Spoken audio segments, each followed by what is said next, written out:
Hey there, friends. It's Steve here, the old Get Out of Debt guy. Today's episode is titled Crushed by a Debt Crisis and Paralyzed by Fear. I gotcha. If that even sounds like your life right now, stick around because you're not alone, and we're going to walk through this together. Whether you're a returning listener or just finding me for the first time, damn, I'm glad you're here. You're in a safe space, and if this message hits home as we go along, don't be afraid to boop that like button and give this just a little love. It helps more people find this message, and if you want to stick around for more real conversations like this one, make sure to subscribe and ring the notification bell. And remember, if you've got a question, just head over to getoutofdebt.org. That's me.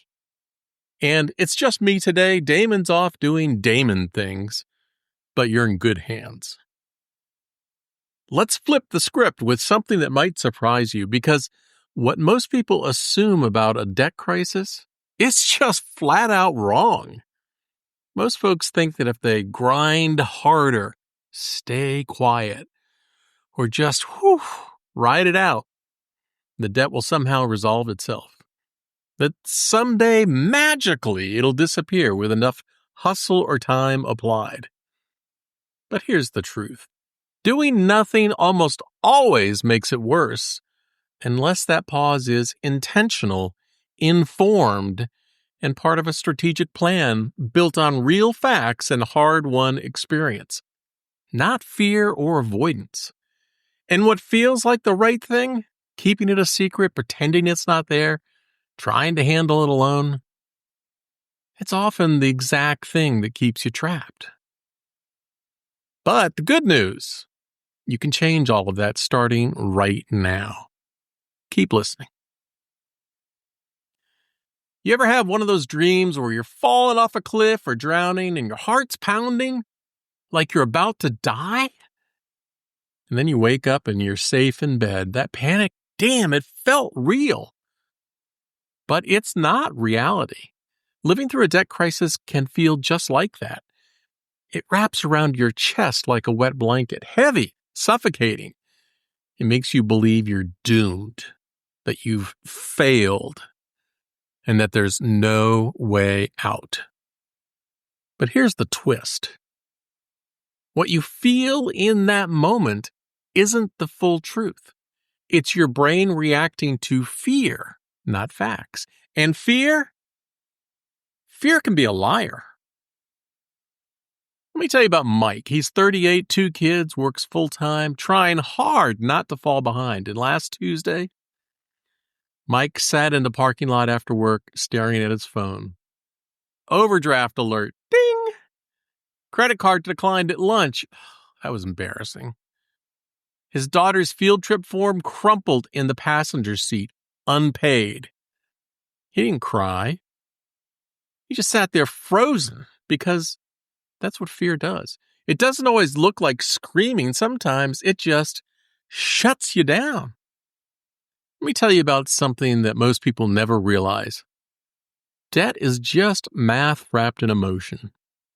And it's that emotional layer that screws people up, not the math. The numbers, they can be calculated, balanced, solved, figured out. But the fear, the shame, and the guilt, well, that's what makes good people panic and make bad choices, like draining retirement accounts, falling for scams, or avoiding help because they think they don't deserve it. Look, I've been helping people with debt problems since 1994, and during those many years, I've seen thousands and thousands of people make bad choices in debt crisis. Not because they were lazy or irresponsible, but because they were scared. Scared of what other people might think. Scared because some half-truth or myth they heard years ago stuck to them like glue. Hey, when I was living through my debt problems, I was just as scared. I know what it's like. Mike thought he had a money problem, but that wasn't the whole story. His real problem? He didn't know what to do next, so he assumed there was nothing he could do. But what he felt wasn't reality. The truth? He really had options. He had rights, and he had people who could help. He just didn't know it yet. He was deep in a debt crisis, but he sure as hell wasn't alone. There was a sticky note on Mike's bathroom mirror, and it said, "Hey, dude, figure it out." He looked at it every morning while brushing his teeth, hoping the answer would just appear. It didn't. Not until he found real information. Not until he realized that bankruptcy isn't the end. It's a restart. And a legal restart. That credit counselors often make things worse, that a guy named Damon Day could actually walk him through real practical steps without selling him anything. And that's when the sticky note changed from "figure it out" to "you did." A simple reply to that question he saw every morning. It took time, it took courage, but Mike found his way. And that sticky note, it's now proof that what once felt impossible was just a step-by-step journey waiting to be walked. Mike's turning point wasn't dramatic, no trumpet sounds, just a moment when he said, "I don't want my daughter to see me scared of the phone anymore." And that was it. That one sentence cracked the panic shell wide open. Hey, you might be Mike, suffocating in fear, thinking there's no way out. But the reality is this. There is a path forward. You can sleep through the night again, and you don't have to be ashamed. And when you learn the truth, your fear starts to lose its grip. Even a debt crisis loses its power when you stop facing it alone. When you're dealing with a debt crisis, you can either feel right or be right. Ultimately, the choice is up to you. Feelings or financial facts? What's more important to you? Here's what you can do now. Forgive yourself, damn it. You're not bad with money. You're not broken. You're human. I always say there's no sense wasting a perfectly good mistake. Let's just learn from this and move on. If you're hesitant about taking a step forward, just open one bill, just one. Look at it, name that fear. Put it in a shoebox if you want. Let's just take some little steps. You can reach out to me at getoutofdebt.org and read one article. Search for an article. I've got 25,000 of them. Search for an article that applies to your situation and see what it says. And you can always talk to Damon Day. He's not a salesman.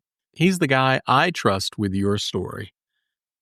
You can find him at damonday.com. Now, this is bigger than just you. Someone you know is in a debt crisis just like Mike.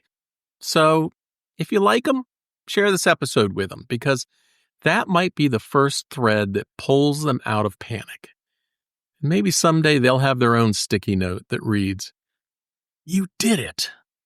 Hey, drop a comment below. Have you ever struggled with this? Let's talk about it. And before you go, boop that like button, subscribe, and check out getoutofdebt.org for free resources. And until next time, stay awesome.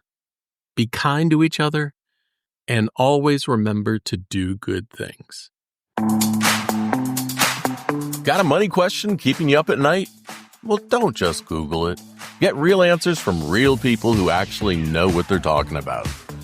Head to getoutofdebt.org/podcast to ask your question, and you might hear it on an upcoming episode.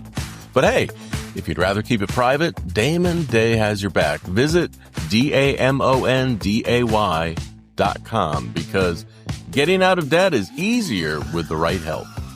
That's getoutofdebt.org/podcast, where smart money questions lead to smarter money moves.